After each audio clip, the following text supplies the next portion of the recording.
Hey guys.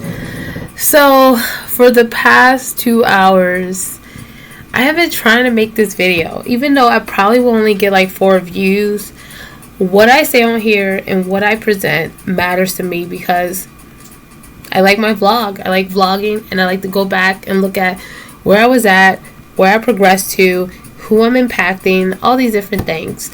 No, I haven't partnered with YouTube yet. But it is something that I am planning to do. It is not number one on my priority list. But I am giving a lot of my time and energy to it.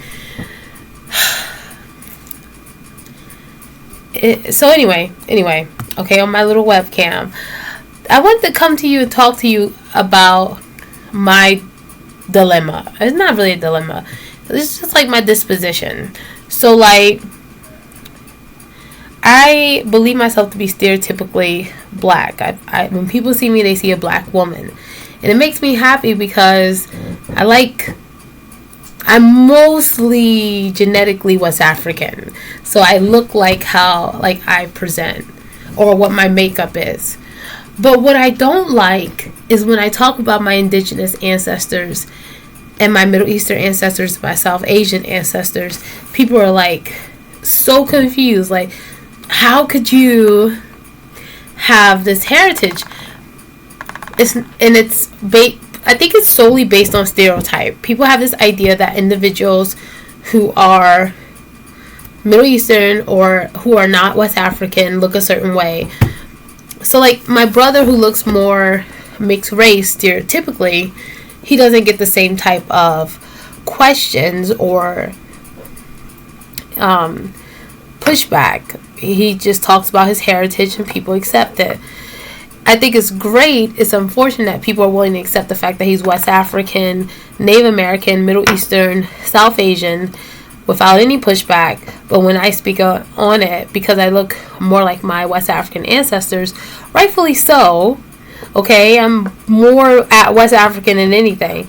But when I speak about it, people in their minds can't wrap their head around the fact that there are people of color who are mixed heritage who look more ethnic. Like, the way that I'm treated is, I feel like it's unfair.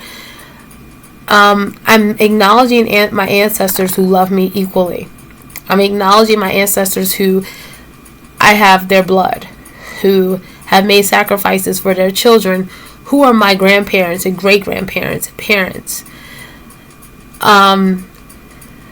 And here's the thing, I have their power, I have their knowledge, I have their strength.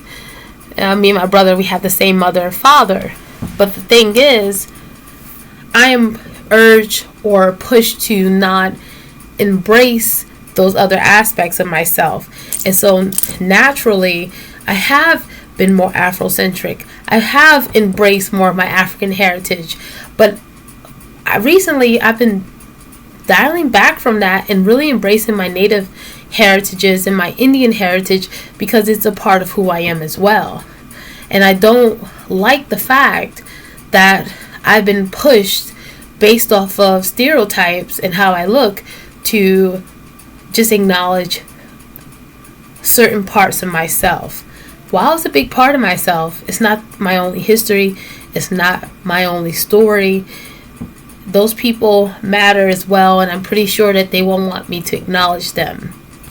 So anyway, here I am. We've applied the one-drop rule in the Western world for quite some time. I'm not really sure if it's doing us any good. And while I have taken hours out trying to make this video, this is all I really need to say. Do you think it's helpful or harmful? How do you guys feel about it?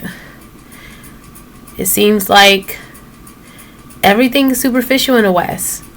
Like I said, my brother who superficially or stereotypically looks more mixed race, he is pushed to embrace it. Me looking more like my African ancestors, well, I'm pushed to embrace that. While it's a good thing, because that's what we are, majority. It's a good thing. It's who I am, majority. I would still like to be able to acknowledge all of who I am. And it's met with adversity. When I say, well, hey, Seminole and South Indian and Yemeni and Portuguese, it's met, when I acknowledge that, it's met with adversity. And I would really like to live in a world where it isn't. You know, we don't need to imply the one drop rule all the time. And we don't need to continue to judge each other or be superficial. Like, I think that I like to think that it's because of programming. But I'm beginning to think that people just are willfully ignorant, because we have the world at our fingertips and people still are superficial, are ignorant. They do not understand that individuals of color who look more ethnic come from all over. Like, you got people who are black, who are brown, who have curly hair, thick hair, afros, from everywhere. Every place that I mentioned that my ancestors are from, there are people who look just like me in those places. You could go to Tamil Nadu, you could go to Hyderabad, you could go to Mexico, you could go to the islands, you can go to the Mediterranean, you could go to Yemen. You can find people in those places who look like me. And the crazy thing about it is that all of those different types of people groups I have in my blood. In the West, when I speak about it, it is met with adversity, because in this country, people associate what I have naturally with West Africa solely. And for a long time, I've been okay with it, because I don't got a problem with West Africa. I love Ghana. I love the kora. It's a beautiful instrument. I love Nigerian music. These are my ancestors. These are my peoples. But it's not all of who I am. And I'm just so tired of the ignorance and the continuation of ignorance. What do you think?